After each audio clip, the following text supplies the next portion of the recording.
Okay, so we're going to talk more about the dihybrid Punnett squares and a little bit about gene linkage.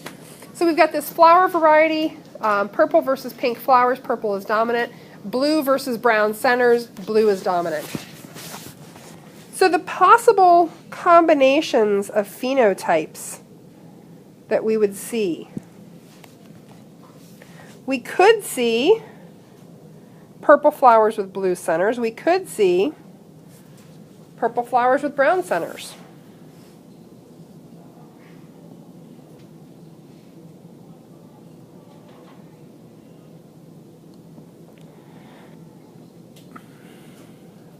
We could see pink flowers with blue centers, and we could see pink flowers with brown centers.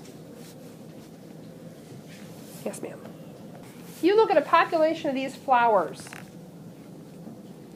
and you see that 57% are dominant-dominant, 21% are dominant recessive, 18% dominant recessive, and then what does that leave us with? 86, 96, and 4% are recessive. Would you suspect gene linkage? Don't answer out loud, talk to one another. Instead we saw 80%, 5%, 4%, and that'd be 11%. Would you start to suspect that there was a gene linkage there? Yeah. You're seeing here an unusually high number of individuals that get both of the dominant version of that allele. And you're seeing an unusually high number that get both recessive versions. So this is where we start to go, I bet those genes are linked. The more closely they're linked, the higher that top and bottom number are going to be. Boy, it only took me 3 times to get that sentence right. Okay, so let's actually now, we're going to look at the OGT questions, no, not OGT, air test questions that you submitted from yesterday, and we're going to walk through the logic behind them. Questions about gene linkage. Questions that occurred to you last night, things that you thought up, things that you thought, well then wait a minute. Does this happen in humans? Are there gene linkages in humans? So let me ask you this. First of all, is hair color monogenic or polygenic? Poly, like 140 genes polygenic? Crazy polygenic.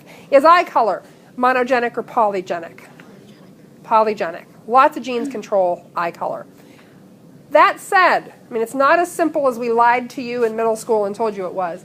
But that said, who here knows somebody who is naturally blonde who has brown eyes? Okay. Very few. It's rare, though.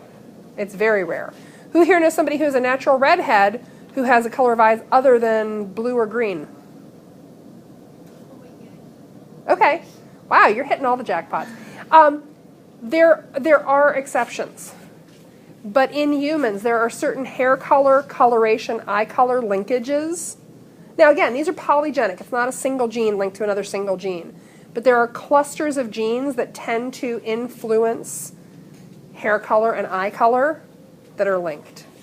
So we more often see people with paler hair, paler skin, paler eyes. Dark, because early humans would have all had dark hair, darker skin, darker eyes. There's a little bit more variety with dark hair. But we got some linkages. Now, here's another one. I will put this up as extra credit if anybody wants it. Because this is one that I've heard, and I don't know if it's just sort of urban legend or if there's any basis. Does anybody here personally know a all-white cat? You do, okay. Is it deaf? Okay. I've heard this for years, and I don't know what the basis is. I don't know if this is a gene linkage or not, but it's occurred to me that it often is. I remember hearing years and years ago, and I've known 2 all-white cats who were deaf, and I remember hearing years ago that, yeah, there's some genetic thing that a lot of all-white cats are deaf. that a very high percentage of all white cats are deaf. They also happen to largely be named Snowball, but that's just a lack of creativity. So if you can find anything, I don't know if that's a gene linkage. It may be.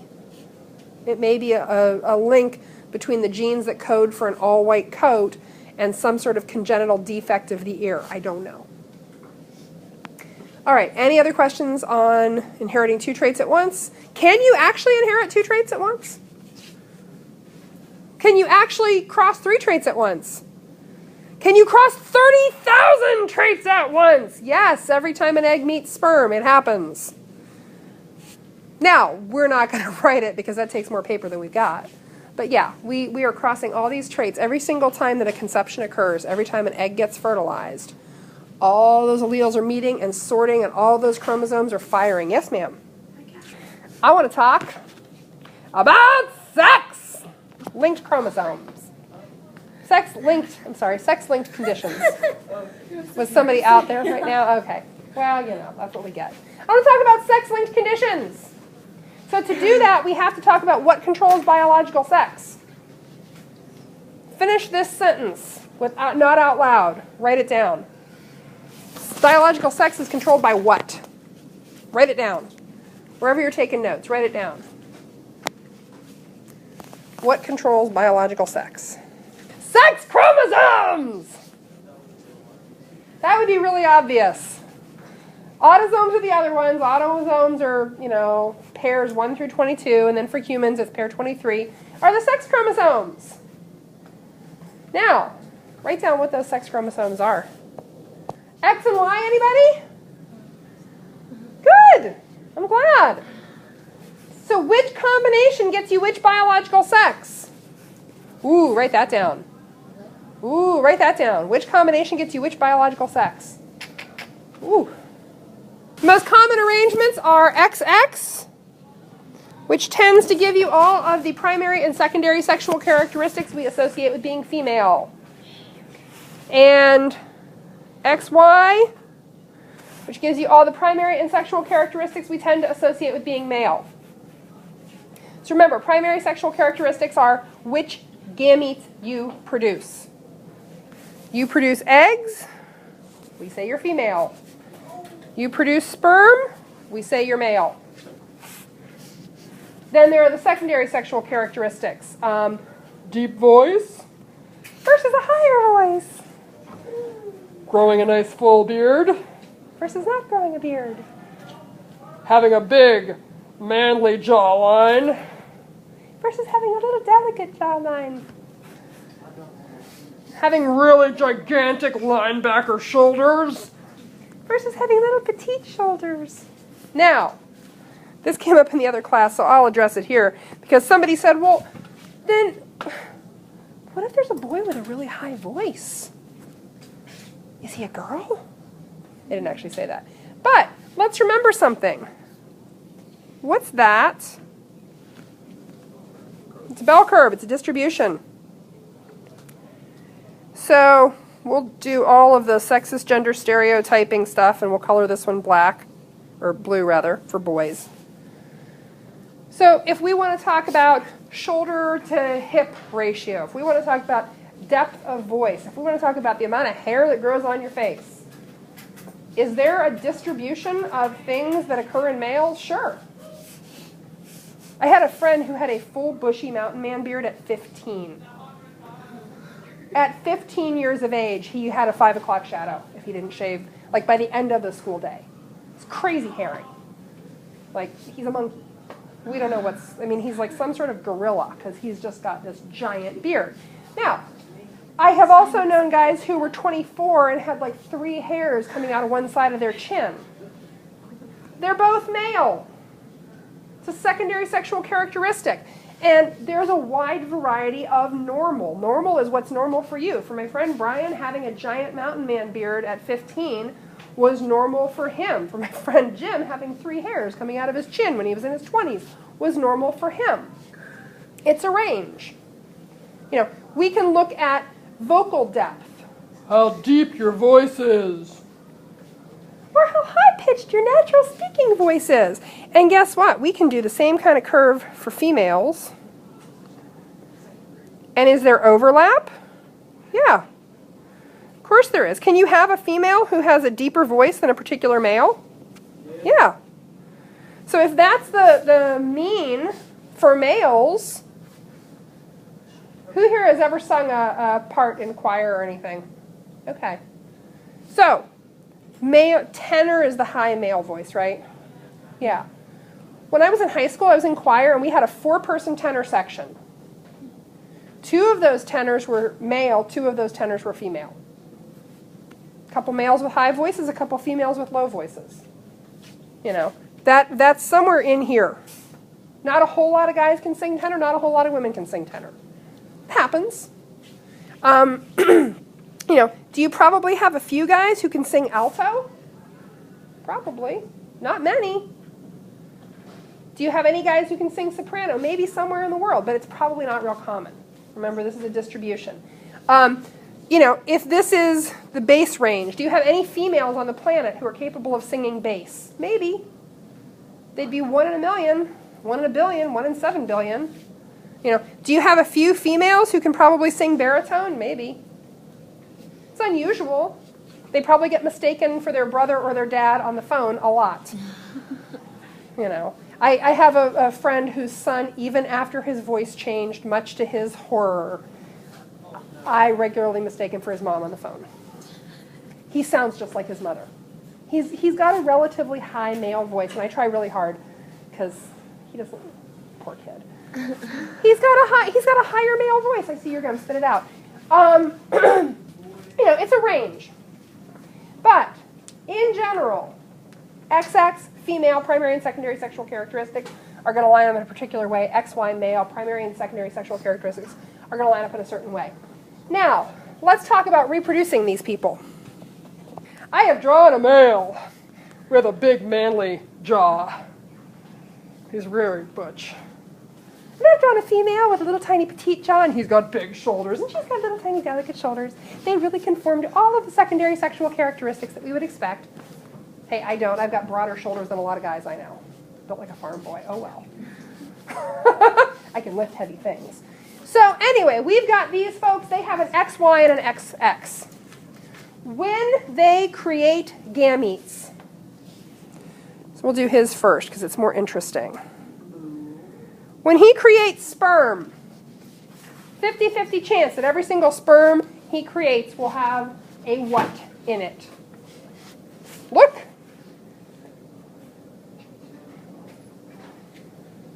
These are alleles for biological sex. 50-50 chance it'll have a X. About half his sperm are going to have X chromosomes. 50-50 chance his sperm will have a Y. Now, when she creates eggs, we're making the eggs bigger, of course. What is every single egg she makes going to have? X. She's got nothing else to give. All X's all the way. So when they reproduce, if we do a Punnett square for the biological sex of their children, you don't have to draw the little eggs and sperm.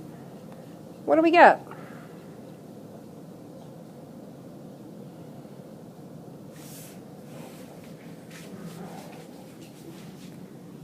That's what we get. So about 6% of males worldwide are colorblind. The numbers for females are like, 0.0001%. There are colorblind females, but they are incredibly rare. Why does it affect males and not females? Well, I'll tell you why. You knew I was going to, right? It's carried on sex chromosomes. So here's the question I want you to discuss amongst yourselves. If it primarily affects males, do you think it's carried on the X or do you think it's carried on the Y? Talk it over amongst yourselves.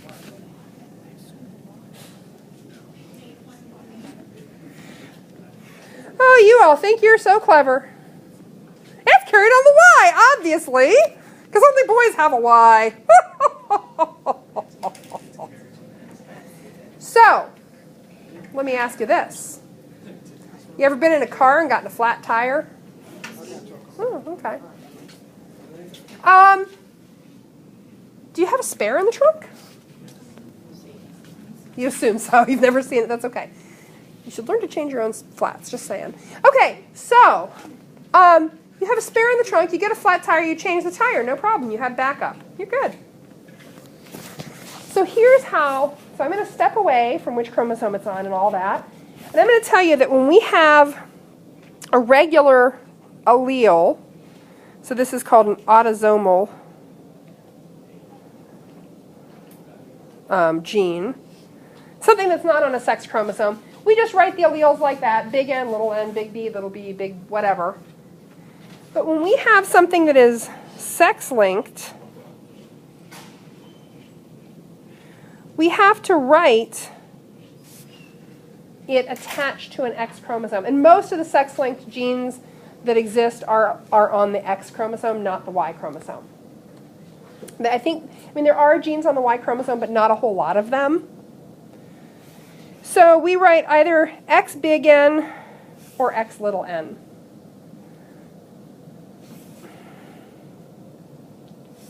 And we write that because it changes who's affected. It changes who is affected because it's carried on a chromosome that not everybody has 2 copies of. There's a recessive condition. You have to have 2 copies of the recessive to be affected, right? You knew that. 2 copies of the recessive in order to be affected. Well, if this lady, and we know she's a lady because she has 2 X's, is she going to be affected by whatever this condition is? Does she have 2 copies of the defective gene? And for whatever reason, when we're talking about disorders or conditions, we usually just use the N, which I have told you normal is just a setting on the washing machine, but they use N for not affected. Sometimes people will say N for normal versus little n for affected. So is this lady affected? No. She's not affected. She is, however, what we call a carrier. She has 1 copy of a recessive gene. She's not affected by this condition. She doesn't have it.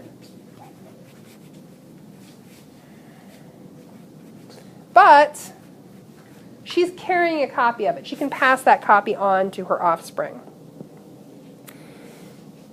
Now here's the big question I have for you. Cut. So we said she is just a carrier. She doesn't have this condition. Well, let's give a male a single copy of that same affected gene. Do you think he has that condition? Take a look. Does he have it? Why does he have it? Hey guys, you got no spare tire in the trunk. You got no backup. You got no second X chromosome. She's got a second copy of the X chromosome. It's got a normal gene to make all the cells in the eye correctly. He gets a single copy of that bum gene. He's got the condition. And there are a number of conditions that are carried on the X chromosome. Now, the question I have for you, my husband is colorblind. This, if we're talking about colorblindness, that is his genotype. So let's take a male who's colorblind. Well, here, actually. Could a male be a carrier for an X-linked trait?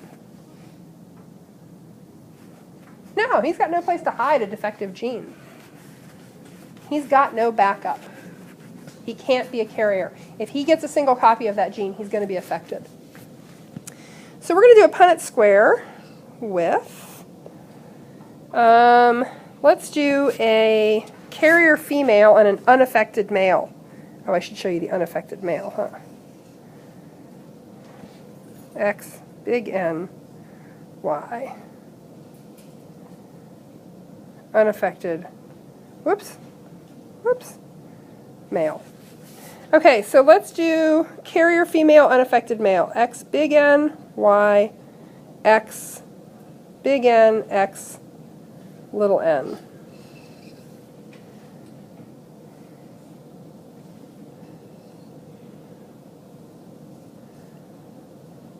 When you show a Punnett square for this, you're going to pull down the X and the N. So that one's X big N, X big N, X little n, X big N, Y, X little n, Y. And when we are doing a sex-linked trait, we show the male and female offspring separately. So for the female offspring, what are the possible genotypes?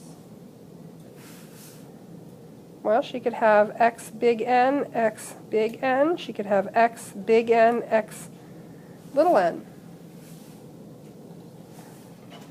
How many non-carrier females are there?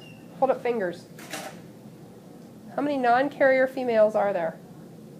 One. That's her right there. She's not a carrier. She doesn't have this trait. How many carrier females are there? One. So what can we say about the percentage of offspring, female offspring, that are going to be carriers? 50%. 1 out of 2 will be carriers, on average. Now, for the males, I'm going to pull that all up a little bit. We have X big N, Y, X little n, Y. How many unaffected males do we have? Fingers, vote with fingers. We got 1. There's our unaffected male. How many affected males do we have? 1. There he is. What percentage of the male offspring of a carrier mother will be affected? About half. Now, this is so cool. I think I mentioned my husband is colorblind. And when we started dating, I was so excited. I did a Punnett Square for his mother the first time I met her. Oh, well, that's what I do. Huh? I thought it was fantastic. I had a great time. Did a pedigree too. You'll learn how to do this later in the week. So anyway, he is colorblind. My husband has exactly 1 brother. They had 2 male offspring. And guess what? His brother's not colorblind! They totally matched the odds! So cool. And I've checked with all of his male cousins. None of them are I'm busy tracing this gene in their family. It's a little pet project of mine. Yeah, it's great. You can do this at home with your family. You can do this with somebody else's family. You can go over to your neighbors and ask them detailed genetic questions. Wouldn't that be fun? I think they'd enjoy it, personally. But anyway, when we're talking about sex-linked inheritance, the odds are not the same for males as they are for females. And we always have to break these down that way. What we're going to do tomorrow, and you'll get it on video tomorrow, we are going to learn how to trace a trait through a family. And we'll end up doing this after the testing, but you're actually going to do a genetic counseling project where you get case studies for families, and you have to trace a condition through a family, and then make recommendations to a couple about having babies. So, questions, comments, concerns? Yeah? 9? Okay. I will see you for a few minutes tomorrow, and then you'll have the video for the other class to watch.